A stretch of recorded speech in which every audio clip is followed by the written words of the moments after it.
Beginner players in Final Fantasy XIV can often struggle to find the right job for them to play. Whether you're looking to get started in the game or just want to try another job, some advice on picking the right one can save you some time in the future. As someone that's played every single healer at max level, I want to give you a rundown of all the healer jobs available in the game right now, how they play, what their strengths and weaknesses are, and what my personal opinion on them is. In comparison to other games, healers in Final Fantasy XIV focus more on dealing damage while keeping the party alive. The game distinguishes between two types of healers, pure healers and barrier healers. The pure healers are White Mage and Astrologian. They focus on direct burst healing. The barrier healers are Scholar and Sage, who have a focus on mitigating damage and slow, stabilizing heals. Ideally, you want a pure healer and a barrier healer for your 8-player party because they complement each other, but the game doesn't prevent you from using 2 barrier healers or 2 pure healers together. In a poll that I ran at the start of the expansion, I asked which of the healers you preferred. Naturally, the healer with the most votes was the new job Sage. The other healers all ended up relatively close to each other. If we look at the current high-end content, we can see that Sage is the most played in the last 2 weeks, with Astrologian at the tail end. To start things off, let's take a closer look at Sage to understand what makes the job so well liked. Sage was introduced to the game with the expansion Endwalker, and it requires the player to have reached level 70 in order to unlock it. Sage's toolkit mostly revolves around keeping the party healthy through mitigation and barriers, but the job also has access to efficient party-wide heal over time abilities that stabilize the group's HP. Mechanically, it's relatively simple to play, but presents a steep learning curve at first due to its unusual playstyle. However, this is easy to get past, and once the fundamentals are understood, it's smooth sailing from there. Looking at the current healer RDPS in this raid here, we can see that Sage is a close second to Scholar. It's worth noting that the minimum and maximum scores are closer together than other jobs.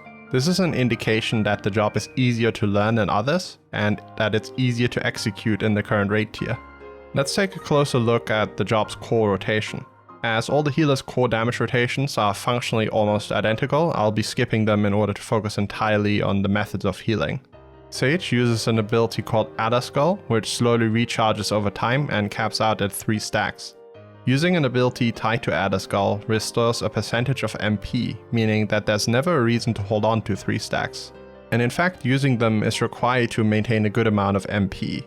The resource can be spent on a variety of single target and AoE spells, depending on the situation the Sage finds themselves in.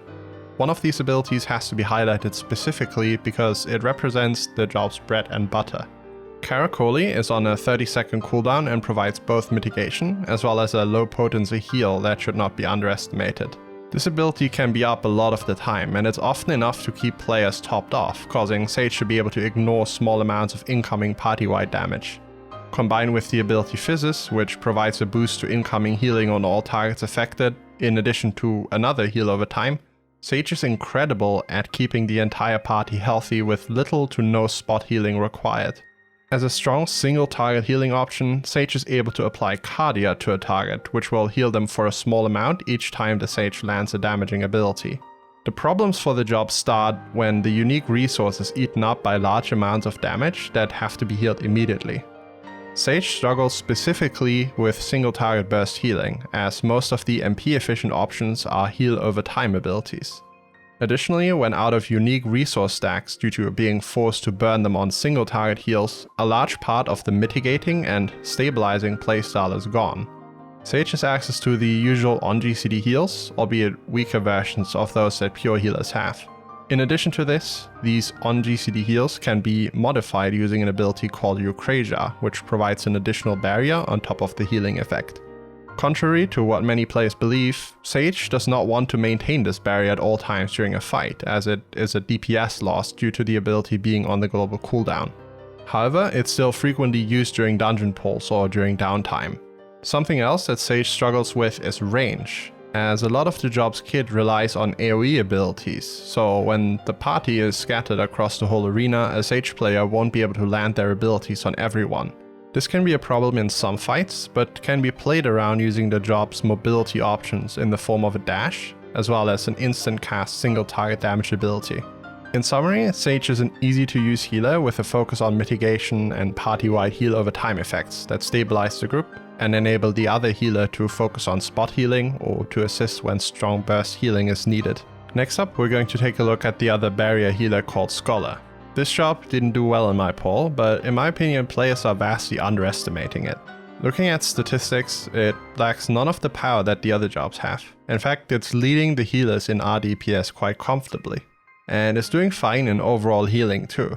Much of the perceived dislike for this job can be explained by the lack of changes. Somehow everyone laughed at Scholar when Sage's dash was revealed, while Scholar only got a speed boost. I'm fast as fuck, boy! But that party-wide speed boost turned out to be a great ability that pretty much everyone I know loves to use and receive in duties. Unintuitively, the job is unlocked through the Arcanist base class, which it shares with the caster's Summoner, meaning that if you level Scholar, you automatically level Summoner as well. This is a big win in my book, pun intended, as beginner players can quickly level both a DPS and a healer job, allowing them to be flexible when it comes to joining groups. Scholars summon the fairies Eos or Selene to assist them in healing their party members. When anyone takes damage, the fairy will cast a heal on them without any direct involvement or cost on the side of the scholar. Many of the healing abilities are centered around the fairy instead of the healer themselves, which can take some getting used to. Scholar uses the ability Etherflow to generate Etherflow stacks, which allow access to efficient healing options. It's similar to the unique resource that Sage has, but instead of being passively generated, a scholar has to decide how to spend Etherflow stacks over the course of 1 minute, or risk running out of efficient healing options. This is the limiting factor for Scholar's burst healing potential. However, what it lacks in burst healing, the job makes up for in barrier and mitigation potential, as well as slow, super efficient party-wide heals. One key ability here is Sacred Soil, which creates a field on the ground that provides both mitigation as well as healing. This can be used once every 30 seconds, but is tied to the unique resource Etherflow. Another ability you will be using a lot is called Alloquium, or Adlo as it is referred to by most Scholar players. This ability provides both a heal as well as a strong barrier. Using the ability Deployment Tactics on a player with an Adlo barrier on them allows the Scholar to spread the barrier to the rest of the party. The job also has access to a target debuff called Chain Stratagem, which increases the critical hit rate on a single target, making Scholar a job that's well liked by parties looking to optimize their damage. Both Sage and Scholar are called barrier healers, but this can be misleading for newer players. While barriers are used by both, they are always tied to the GCD, and as such they are only part of the healing rotation in situations where it is absolutely necessary when optimizing damage output. Rather than looking at them as healers that provide barriers, I like to think of them as stabilizing healers that need a longer amount of time to do their healing, but can do so in a more efficient way than the pure healers. Scholar's Fairy and Sage's Cardia both provide passive and free healing over time that is fairly hands-off. Abilities such as Whispering Dawn and Karakoli provide additional free party-wide off-GCD heals on low cooldowns that burst healers can lack. Mitigating and barrier abilities allow the slow heals to do their job and minimize the requirement for healing bursts that both jobs can struggle with. Let's move on to the next healer on our list, Astrologian. As a pure healer, Astra has access to countless burst heals for both single target and party-wide cases. The job excels at quickly healing large amounts of damage through abilities that can be planned in advance, playing into the job identity in a very interesting way. What makes Astra unique in comparison to other healers is the card system. To summarize, you draw a card every 30 seconds or so that can then be used on a party member to enhance their damage. The cards differ in who they should be played on, either melee or ranged, as well as the sign type. Your goal is to always play 3 cards with different signs, each additional one granting increased bonuses. Playing cards while healing and keeping up the damage rotation requires quick decision-making skills and a lot of button presses. The job is quite intense in its weaving requirements. Juggling all of this requires by far the most clicks and button presses out of any healer. A lot of the healing abilities benefit from high knowledge of the fight. For example, the ability Earthly Star is placed on the ground and can be reactivated to heal the party and deal damage. The potency increases after waiting a few seconds, which means that the Astrologian has to use the ability well in advance to get the most benefit out of it. There are multiple other abilities like this in Astro's kit, but in summary, they allow extremely high potency heals when played correctly. While Astro has the ability to heal reactively, it's less efficient than the alternative. Playing the job to its fullest effect requires a lot of practice and good muscle memory, as a lot of decisions have to be made while keeping up with weaving and planning ahead. In my opinion, Astrologian is by far the most difficult healer to play well on a mechanical level. White Mage is the last healer on this list. As a pure healer, it fulfills the same role as Astrologian, but does so in a completely different way.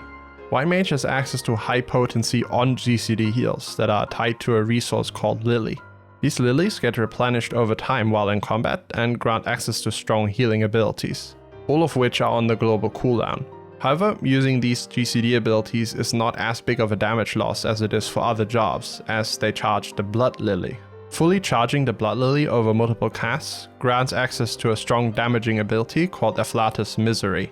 A common mechanic players don't understand when starting to play White Mage is that the Blood Lily isn't a DPS gain. You're not hunting for those Blood Lily charges, but it's simply used to offset the DPS loss from casting on GCD Lily abilities. Every time you charge the Blood Lily, you automatically lose damage because you're not using a damaging ability. Charging the Blood Lily is close to DPS neutral, if not tiny DPS loss, unless you use the ability Afflatus Misery well inside a buff window, and you could have dealt more damage just spamming your basic abilities. However, this is what allows White Mage's on GCD healing playstyle. This makes White Mage a deceptively easy healer to play, as it reduces the overall amount of weaving required. Outside of Lily mechanics, White Mage has access to several easy to use and understand abilities like Divine Benison, which provides a small barrier to the target, or Assize, which is a free party-wide heal. The ability Benediction, for example, restores all of the target's HP, but it's on a long cooldown and can be used only rarely. Still, it's a great way to save players in need of immediate healing or to save resources. In addition to that, White Mage has access to a very unique AoE ability called Holy. This ability takes 2.5 seconds to cast, meaning that it can't be woven with other abilities, but it stuns enemies for 4 seconds. This is powerful in dungeon pulls because it reduces the overall amount of damage and frequently interrupts enemies' ground-targeted AoEs.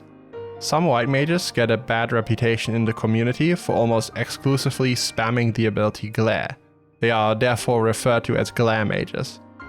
In my opinion, however, and this may be a bit of a hot take, I think Glare Mages are by design, as the focus on GCD healing almost always means that healing someone is a DPS loss. While White Mage does have access to off GCD heals, it's certainly not the same amount other healers have. Both White Mage and Astrologian provide the most benefit to their party as spot healers or burst healers, able to provide large amounts of healing in a short period of time whenever the slow healing from barrier healers or their own slow ticking abilities aren't enough to get the party healed up before the next mechanic. By assisting barrier healers with high potency single target heals, pure healers can save them the use of unique resources, allowing them to instead focus on keeping the entire party healthy. When looking at the jobs from a viability standpoint, there's none that can't perform at the highest level. However, when it comes to high-end optimization in passing, the most common healer combination to be seen is Scholar Astrologian, for the simple reason that the combination provides the highest possible RDPS. Mechanics in Final Fantasy XIV's raids are very predictable and easy to play around. Healers at that level generally don't struggle to keep up with heals once the fight is known, and overall healing output becomes less important than the damage dealt. The damage differences between healers are negligible for anyone not looking to speedrun raids though, so picking the healer that sounds the most appealing to you from a pure gameplay standpoint would be the best choice. My personal recommendations are as follows. For beginner players, I would suggest either Scholar or White Mage. Scholar and Sage are very similar in their playstyle and very similar in the difficulty level as well. However, Sage can only be unlocked at level 70, while Scholar can be played from the start as Arcanist. And also, as I mentioned earlier, it lets you level Summoner at the same time. White Mage, on the other hand, is relatively simple mechanically as it requires very little weaving. However, I see a lot of new White Mage players become very lazy with the way that they play, so that's a potential trap that you don't want to fall into. Sage is a great option for anyone who's already max level and looking to add a healer to their roster. It's pretty easy to play, and if you've played no other healer before, then picking the job up shouldn't take very long. Astrologian is the job that I would recommend for expert healers or anyone looking for a big challenge. However, beginner players are locked out from playing it anyways until reaching Heavensward, because you need to go to Ishgard to unlock it. That's it for now. I hope you found this video helpful. If you did, don't forget to leave a like, which helps me greatly in getting the video discovered. If you're looking for a tank to play and can't decide which one to try, you should check out this video I made a while ago, on screen right now. For now, thanks for watching, and I'll see you in the next one. Peace.